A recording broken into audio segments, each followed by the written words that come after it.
يا أيها الذين آمنوا اتقوا الله وكونوا مع الصادقين اے ایمان والو تقوی اختیار کر لو اور سچے لوگوں کے ساتھ اپنے آپ کو شامل کر لو۔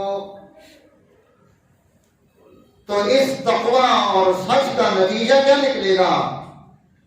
جب ہم سچے لوگوں کے ساتھ شامل ہو جائیں گے ہمیں اس کا رزلٹ ملنا شروع ہوگا۔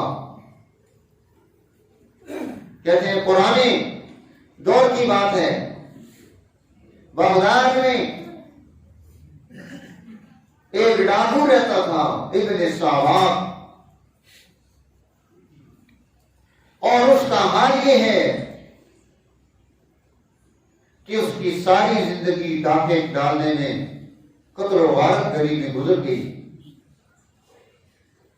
پولیس اس سے پریشان ہے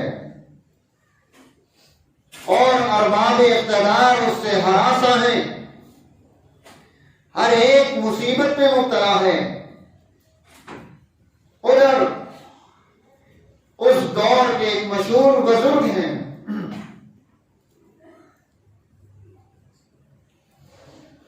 پولیس نے اسے پکڑ کر جیل میں ڈال دیا۔ اب جب جیل میں ڈالا تو اس نے کوئی ترکیب سوچی اور ترکیب سوچ کر جیل سے باہر نکل آیا۔ رات کے اندھیروں میں بغداد کی گلی کوچوں میں وہ اپنا راستہ لیے ہوئے چل رہا ہے، اور ساتھ ساتھ اس کے دماغ میں یہ سوچ آ رہی ہے کہ یہاں سے گزرتے ہوئے خالی ہاتھ جانے کا کیا مقصد، کچھ وصولی کرنی چاہیے۔ یہ سوچ کر اس نے ان گلیوں میں موجود وہاں پر جو مکانات تھے ان مکانات کو دیکھنا شروع کیا، جائزہ لے رہا ہے کہ کون سا مکان اس قابل ہے کہ میں یہاں پر چوری کروں، نقب لگاؤں۔ اب اس نے تمام مکانات میں سے ایک کا انتخاب کیا، انتخاب کر کے وہ مکان کے اندر گھستا ہے۔ جب مکان میں گھس گیا، اندر داخل ہو کر اس نے دیکھا کہ اس کے مقصد کی چیزیں یہاں پر کم ہیں۔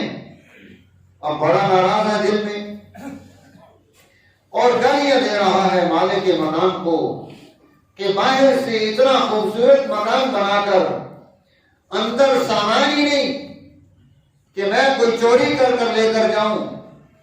پھر وہ سوچنے لگا کہ آپ آئی کیا ہوں تو کچھ نہ کچھ تو وصول کر کے جانا چاہیے۔ اب وہ ایک کمرے میں جاتا ہے اور وہاں جا کر وہاں کے سامان کو اس نے باندھنا شروع کیا۔ اچانک اس کے اس تیز دماغ نے اور سننے کی قوت نے محسوس کیا کہ کوئی قدم چلتے ہوئے آ رہے ہیں۔ وہ کھٹکا، رک گیا، اسی لمحے دروازہ کھلتا ہے اور ایک ضعیف شخصیت، ان کے ہاتھ میں وہ چراغ ہے، روشنی ہے، وہ دروازے سے اندر داخل ہوتے ہیں۔ چونکہ وہ اوپر اٹھائی ہوئی تھی، دور تک سارا کمرہ روشن ہو گیا، اور اب وہ دیکھتا ہے کہ ایک شخصیت کھڑی ہے جن کا دبلا پتلا جسم ہے، اور انہوں نے ایک ہلکے رنگ کی عبا پہنی ہے، لمبی کالی سیاہ ٹوپی سر پر ہے، لیکن اس جسم کی کمزوری کا چہرے پر اثر نہیں، وہاں پر تر و تازگی نظر آ رہی ہے۔ اب وہ آ کر اس کے سامنے کھڑے ہیں۔ اب جب وہ اس کے سامنے آ کر کھڑے ہوئے، تجسس کے ساتھ انہوں نے اس کو دیکھا، وہ ابن ساواک انہیں دیکھتا ہے، تو انہوں نے فرمایا کہ بھائی پریشان ہونے کی ضرورت نہیں. آپ جس کام میں لگے ہو اس کام کے لیے آپ کو روشنی کی ضرورت ہے اور ایک دوست اور رفیق کی ضرورت ہے کہ یہ دوست اور رفیق آپ کے ساتھ مل کر کام کرے اور آپ کو روشنی ملے، تاکہ آپ اس روشنی میں اور اس تعلق میں مل کر کام کر لیں. ہم دونوں مل کر اس کام کو نپٹا لیتے ہیں. یہ گفتگو کر کے وہ تھوڑا سا ٹھہرتے ہیں اور ٹھہر کر کہنے لگے کہ یہ رات کی تاریکی، یہ گرمی کا ماحول اور یہ کمرہ بند اور یہ انسان کو اپنا رزق حاصل کرنے کے لیے کتنے پاپڑ بیلنے پڑتے ہیں، کتنی تکلیفیں اٹھانی پڑتی ہیں، اور تم مجھے تھکے ہوئے محسوس ہو رہے ہو. یہ چٹائی پڑی ہے، چمڑے کا یہاں پر جو ہے تکیہ موجود ہے، میں اس چٹائی کو دیوار کے ساتھ تکیے کے ساتھ لگا دیتا ہوں، تم یہاں بیٹھ جاؤ، میں تمہارا ادھورا کام پورا کر دیتا ہوں. انہوں نے جھٹ سے چٹائی دیوار کے ساتھ لگائی، تکیہ پیچھے لگایا اور اسے وہاں بٹھا دیا. اب وہ انہوں نے اس گٹھری میں سے جو اس نے باندھنے کی کوشش کی تھی دوبارہ کھول کر 2 گٹھریاں بنائی. ایک گٹھری بڑی بنائی، ایک چھوٹی بنائی. دونوں گٹھریوں میں سارا سامان ڈالا. سامان ڈالنے کے بعد کچھ دیر کے لیے رکے، سوچا اور سوچ کر اپنے جسم پر جو آبا ڈالی تھی اسے اتارا، وہ بھی اس گٹھری میں ڈال دی اور پھر اسے کہنے لگے کہ بھائی تمہارا کام میں نے پورا کر دیا ہے، لیکن بات یہ ہے کہ تم اس گرمی میں بھی تمہارے پیشانی پر یہ پسینہ ہی پسینہ ہے. اپنی کمر سے رومال کھول کر وہ اس انتہائی شفقت و محبت سے اس کے پیشانی سے پسینہ پوچھ رہے ہیں، جس طرح ایک باپ اپنے بیٹے کا پسینہ صاف کرتا ہے. اس میں باپ کی محبت موجود ہے ان کی آنکھوں میں، جیسے ایک بھائی اپنے بھائی کے ساتھ محبت سے پیش آتا ہے، ان انگلیوں میں وہ بھائی کی تعلق اور محبت کا اظہار موجود ہے. اس کی پیشانی سے پسینہ صاف کر کے وہ فرمانے لگے کہ بھائی تو مجھے تھکا ہونے کے ساتھ بھوکا بھی نظر آ رہا ہے، تو 2 منٹ ٹھہر، میں ابھی آیا، تیرے لیے دودھ لاتا ہوں تاکہ تو دودھ پی کر اب فریش ہو جائے، پھر ہم اگلا کام کرتے ہیں. ابھی اس کا کوئی جواب نہیں آیا تھا. وہ قدم واپس گئے، تیزی کے ساتھ لا کر وہاں سے گھر سے دودھ لے کر آئے، لا کر اسے دودھ دیا. ظاہر جو جیل سے بھاگا ہوا راستوں کا مسافر بھوکا اور پیاسا، اس نے جھٹ پکڑا اسے اور سارا دودھ گھٹا پی گیا. اب جب وہ باہر گئے، یہ مبہوت بیٹھا ہے، متحیر ہے، اسے کوئی خوف نہیں تھا اس بزرگ شخصیت سے، لیکن حیران تھا، دماغ اس کا رک چکا تھا، اسے کوئی بات سمجھ نہیں آ رہی تھی. اب جب وہ باہر چلے گئے، اب اس کے دماغ نے کام کرنا شروع کیا، سوچنے لگا اور سوچ کر جو ہے وہ اپنی ترتیب میں آنا شروع ہوا کہ یہ کیا، اس نے مجھے کیا کر دیا، یہ کیسا ہپنوٹزم کیا اس نے میرے اوپر. اب وہ سوچنے لگا کہ لگتا ہے یہ بھی چور ہے، میری طرح اسے بھی پتا ہوگا یہ گھر ہے، اور یہ بھی آ گیا اور اب یہ مجھ سے اپنا حصہ وصول کرنے کی کوشش کرے گا. اس لیے اب مجھے سمجھ سے کام لینا ہے.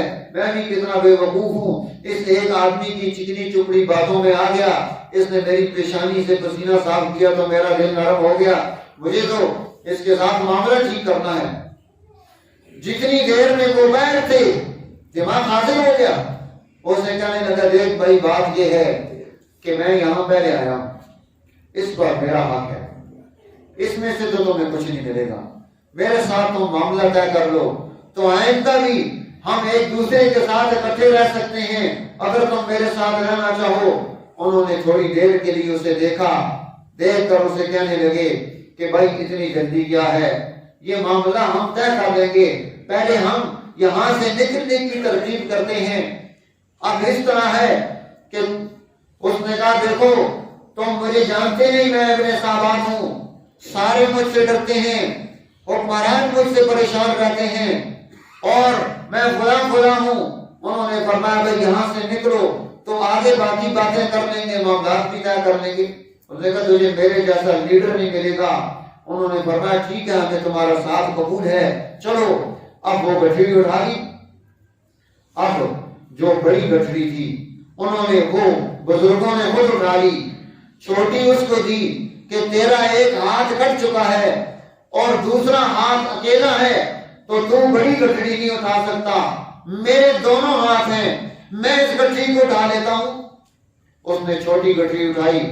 جب اس نے بڑی گٹھڑی کو دیکھا، کتنی وزنی گٹھڑی ہے، اس میں اتنا زیادہ مال ہے، اور یہ اتنا دبلا پتلا آدمی ہے، اس گٹھڑی کو کیسے اٹھائے گا؟ وہ کہنے لگا، باوجود اس کے کہ تعریف نہیں کرنا چاہتا تھا، کہنے لگا تم کمزور ہونے کے باوجود اتنے توانا ہو کہ تم نے بڑی گٹھڑی اٹھا دی، چلو اب چل پڑے۔ اب وہ کمر پہلے ہی جھکی ہوئی تھی، پیرانہ ساری ذوق تھا، لیکن اب وہ گٹھڑی کے بوجھ نے کمر کو اور ٹیڑھا کر دیا۔ اب وہ چھوڑ ڈالے کہ تیز چلو۔ اب یہ تیز چلتے ہیں اور وہ اور شور ڈالتا ہے، پھر دیکھتا ہے پیچھے دور ہے، گالیاں دینی شروع کر دی، ہر بات پر گالی دے رہا ہے۔ وہ اس کی گالیاں سنتے ہوئے چل رہے ہیں، یہاں تک کہ اونچی جگہ آ گئی، چڑھائی آ گئی، پل آ گیا، وہ اس پر تیزی سے چڑھانا چاہتا ہے، گر گئے، گٹھڑی چھوٹ گئی۔ اس نے زور سے لات ماری کہ گٹھڑی اٹھا نہیں سکتے تھے تو اتنا مال ڈالنے کی کیا ضرورت تھی؟ انہوں نے وہ گٹھڑی پھر اٹھائی، اس کے ساتھ شہر سے باہر آئے۔ ایک مکان تھا پرانا بوسیدہ، وہ اس مکان میں آ کر رہتا تھا اور اس کے نیچے تہخانہ تھا، لیکن اس نے وہ اوپر ہی آ کر روک دیا کہ اجنبی ہے، اس کو سارے حالات سے واقفیت نہیں دینی چاہیے، کہیں ایسا نہ ہو کہ کوئی پریشانی پیدا کر دے۔ اب وہ آ کر بیٹھا ہے، دیوار سے اندر کودنے کے بعد سامنے بیٹھا ہے، یہ اس کے سامنے آ کر کھڑے ہو گئے۔ ان کا بھائی تو نے اپنا کام مکمل کر دیا۔ اب جب وہ سامنے بیٹھا تھا، یہ دیوار کی اس طرف تھے، اوپر سے چاند کی چاندنی ان کے چہرے پر پڑ رہی تھی، اور اس چاندنی سے ان کی خوبصورتی جسم تھی، اور اس چہرے پر ایک ہیبت اور وہ محبت اور وہ چہرے کی مسکراہٹ وہ اسی طرح سے ہے۔ اس نے کہا، انہوں نے فرمایا بھئی بات یہ ہے کہ تیرا کام مکمل ہو گیا، تیرے سے میں اب اجازت چاہوں گا۔ اجازت چاہنے کے ساتھ ساتھ کچھ باتیں تیرے ساتھ کرنی ہیں۔ پہلی بات تو یہ ہے کہ میں چور نہیں ہوں، میں اس گھر کا مالک ہوں جس گھر سے تم نے چوری کی ہے، اور یہ سارا سامان میرا ذاتی ہے جو میں نے تجھے لا کر یہاں دیا ہے۔ یہ سامان یہ تجھے مبارک ہو، اور تو نے مجھے کہا تھا کہ تم ہمیشہ مجھے اپنے ساتھ رکھ سکتے ہو، جب بھی تجھے کوئی پریشانی آئے، مال ختم ہو جائے تو میرا گھر حاضر ہے، تم دوبارہ بھی وہاں چوری کرنے کے لیے آ سکتے ہو۔ اور اب میں تم سے اجازت چاہوں گا۔ وہاں سے اجازت لے کر دیوار کود کر باہر نکلتے ہیں۔ وہ جس پتھر پر بیٹھا تھا 12 گھنٹے اس کو اس پتھر بیٹھے ہوئے گزر گئے۔ جتنی محنت چوری کر کے، مال جمع کر کے، کھانے اور پینے کے لیے اپنی ضرورتیں پوری کرنے کی کوشش کرتا تھا، نہ پیاس لگی ہے 12 گھنٹوں میں، نہ بھوک کا احساس ہوا ہے۔ جو دن کو کہیں چل نہیں سکتا تھا اور چھپ کر رہتا تھا، اسے رات اچھی لگتی تھی کہ اسے کوئی پکڑ نہ لے، اسے کوئی جیل میں نہ ڈال دے۔ آج اسے سورج کی روشنی بھی اچھی لگ رہی ہے، اور وہ وہاں بیٹھے بیٹھے مبہوت ہو کر 12 گھنٹے گزر گئے کہ یہ کیسا شخص ہے جسے میں چور سمجھ رہا ہوں، اور جس کا سارا سامان اٹھا کر میں لایا ہوں، جسے میں نے گالیاں دی، جسے میں نے لاتیں ماری، جس کے ساتھ میں نے بدتمیزی کی، وہ میرے ساتھ کیسے پیش آ رہا ہے؟ اب وہ وہاں سے اٹھ کر مغرب کی اذانیں ہو رہی ہیں، اور وہ وہاں سے اٹھ کر بازار کی طرف چلتے ہوئے اس جگہ پہنچتا ہے. وہاں باہر ایک دکان ہے جہاں پر جو ہے دکان پر ایک بندہ بیٹھا, اسے پوچھنے لگا کہ یہ جو حویلی بنی ہے یہ کس کی ہے, یہ کس تاجر کی ہے؟ اس نے کہا بھئی یہ حویلی تاجر کی نہیں, یہ تو جنید بغدادی ہے, یہ تو حضرت جنید بغدادی کی حویلی ہے. اب وہ جنید بغدادی کے نام سے تو اسے پتا تھا, لیکن اسے کبھی کسی نے دنیا میں محبت نہیں دی تھی. ہر ایک نے مجرم سمجھ کر اس کے ساتھ سختی سے معاملہ کیا اور اسے جرم کی سزا دینے کی کوشش کی. اسے انسانیت, اسے اخلاق, اسے تعلیمات اور ان چیزوں کا کیا تعارف, خدا پرستی کا کیا تعارف, اللہ کی محبت کا کیا تعارف. اب وہ جو ہے دروازہ کھٹکھٹا کر اندر جاتا ہے. حضرت جنید بغدادی مصلی بچھائے نماز پڑھنے کے لیے, ذکر اذکار کے لیے تشریف فرما ہے. آ کر پاؤں میں گر گیا. آنکھوں سے آنسو ایسی جاری ہیں جیسے دجلہ کا پانی رواں ہو گیا ہو. دل کی ساری کثافتیں اس آنکھوں کے آنسو نے دھو ڈالی, اور وہ محبت اور وہ تعلق جو کل وہ وہاں پر چور بن کر داخل ہو رہا تھا, آج صادق بن کر داخل ہو رہا ہے. میرے دوستو, کونوا مع الصادقین, یہ سچے لوگوں کے ساتھ انسان جب جڑ جاتا ہے, سچے لوگوں کی محبت جب اس کے دل میں پیدا ہو جاتی ہے اور اسے وہ ماحول میسر آ جاتا ہے, کہاں جسے 40 سال تک کوئی پولیس اور فوج نہیں ہرا سکی, اسے مار نہیں ہرا سکی, اسے بھوکا اور ننگا کرنا نہیں ہرا سکا, ایک اس محبت نے اس کے دل کی کایا پلٹ دی. حضرت جنید بغدادی فرمایا کرتے تھے, جن لوگوں کو میں نے تصوف میں سلوک کے راستے طے کرائے, ان میں سے یہ ابن شیخ ابن صابان ایسی شخصیت ہے کہ جس نے لوگ سالہ سال لگا کر جس منصب پر پہنچتے تھے, ابن صابان ایک رات میں اس منصب پر پہنچے, ایک ہی رات میں. میرے دوستو, یہ محبت جب ہم کسی مجرم کے ساتھ سختی سے پیش آتے ہیں, اسے سوسائٹی میں, خاندان میں, گھر میں, دوستوں میں, احباب میں, رشتہ داروں میں, اہل علم میں کوئی محبت دینے والا نہیں ہوتا, تو نتیجہ کیا نکلتا ہے کہ وہ جرم میں آگے بڑھتا چلا جاتا ہے, جرم اس کا ترقی کرتا چلا جاتا ہے. تو ہمیں مجرموں اور سوسائٹی کے ان لوگوں کو بھی محبت دینی ہے جنہوں نے غلطی کی, جنہوں نے گناہ کیا, جنہوں نے جرم کیا, تاکہ ہم انہیں صحیح راستے پر لا سکیں. اللہ تعالیٰ